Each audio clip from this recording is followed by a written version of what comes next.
Kratos, the great Spartan general, was finally defeated. Driven mad, tortured and uncertain of his surroundings, the warrior found himself captured like a fly in the web of the Furies. Never again. What's up everyone, Darcblade here bringing you my video review for God of War Ascension.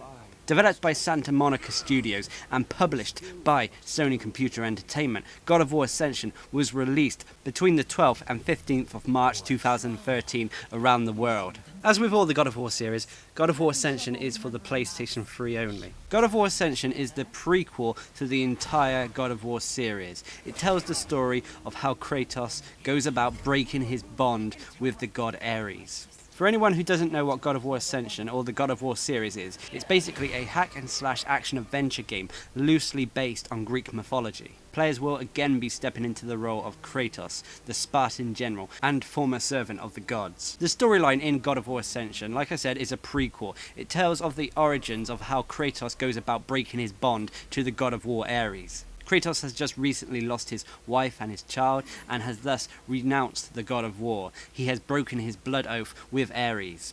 As thus, he is now being hunted by the Furies, who are the enforcers of honor. They imprison and punish anyone who breaks an oath with a god. The story begins with Kratos imprisoned by the Furies, but the narrative will shift to how this became so.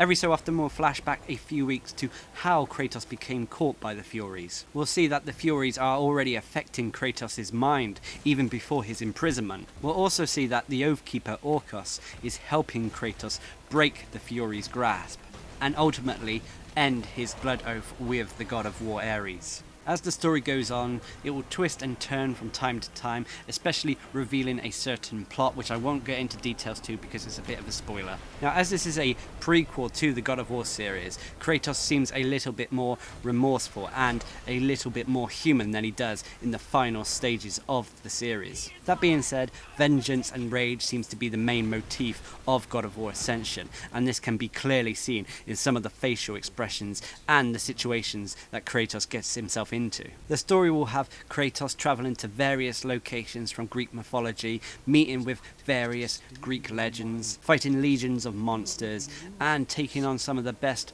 boss creatures you can imagine. By the time I got to the end of God of War Ascension, I was satisfied. I don't think it was the best ending ever, but then again, I feel that the God of War series has already reached its peak, in terms of storyline anyway. Although I am pleased that God of War Ascension did answer some of the questions that I had about the previous installments of the God of War series. Overall, I did feel the story was good. I don't think it was the best though, but this is down to personal preference, to be honest. I feel it lacked the scale and epic stakes of the previous games. The best thing about the story though is seeing Kratos at his most human before he is fueled by rage and vengeance. Now, the gameplay on the surface of God of War Ascension remains largely unchanged, but if you look deep down, there are subtle changes that really affect the way combat, platforming and puzzle solving work.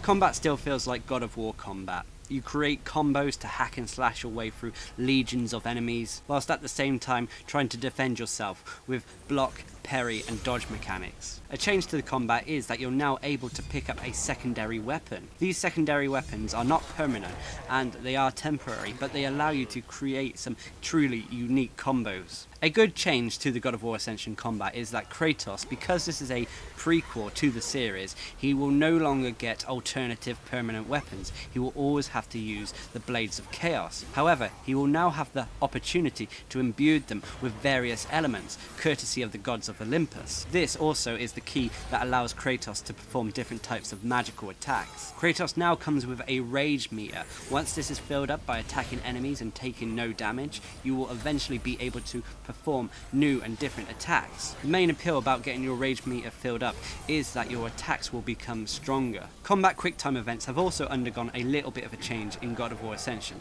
Although there are still the traditional quicktime events where you press a single button, there are now quicktime events where you have limited control over Kratos. These events normally involve Kratos making the final blows to an enemy, whilst at the same time trying to avoid attacks. Then there's the boss fights that remain fairly similar to the other installments in the God of War War series. They involve you normally learning a pattern from the boss, when to defend, when to dodge, when to block, so on and so forth.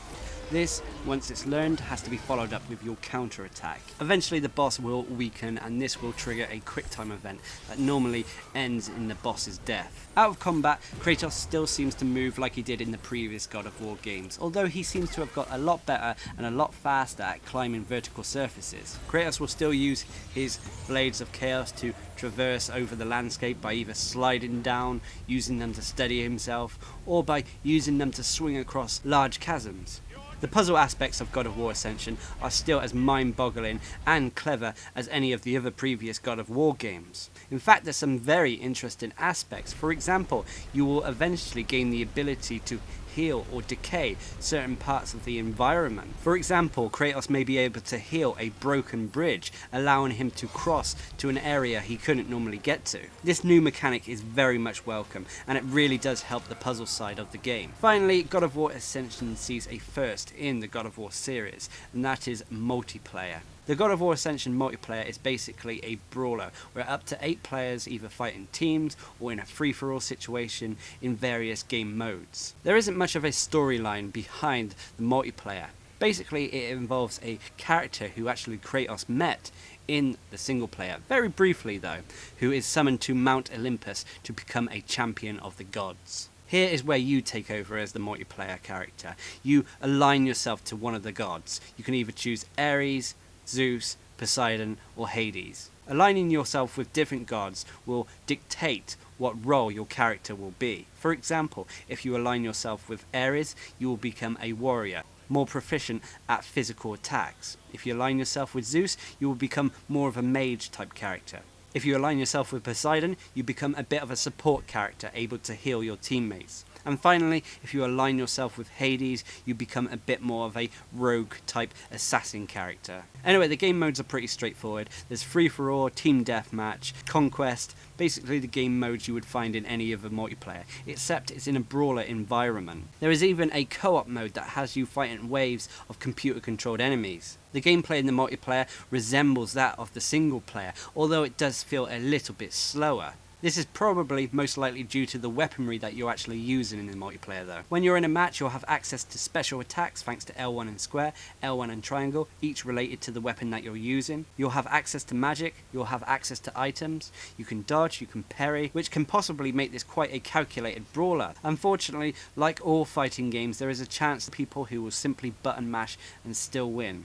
But with enough practice, and once you've actually mastered the mechanics of the multiplayer, this shouldn't be a problem. I guess it's just a case of if the multiplayer appeals to you enough for you to take the time to do this. If you are able to get into the multiplayer, there is quite a substantial progress system where you're able to switch between the various gods depending on what type of character you like to play. You're able to unlock various weapon types, each with various abilities that change the gameplay style of your character. You'll also unlock new armor sets, new items, and new magic as you level up. I personally really enjoyed the multiplayer, and I'm still enjoying it.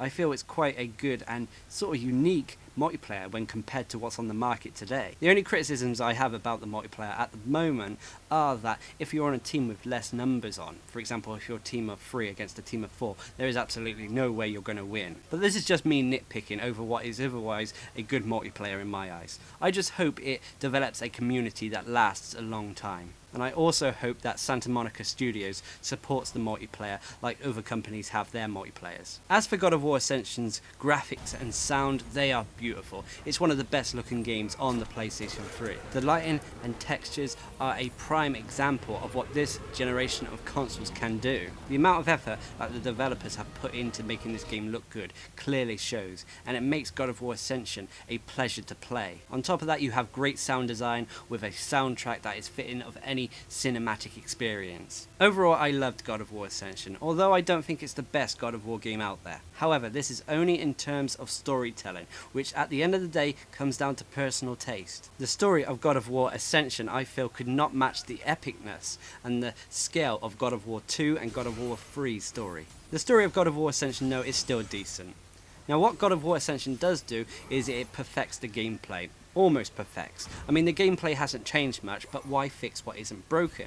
God of War Ascension simply adds and smooths out the gameplay to make it even more playable. Now, on top of great gameplay, you also have beautiful graphics. The graphics in this game are really a treat for the eyes. Now, whilst the single player took me around 15 hours on the hard difficulty, on top of this, if you add and get into the multiplayer, you could have countless hours with God of War Ascension. So, if you're into the God of War series at all, then you should have already gotten this game. If not, then maybe try the previous God of War games. If you can get into them, then you should love God of War Ascension. Anyway, I've been Darcblade, and I hope you enjoyed my video review of God of War Ascension.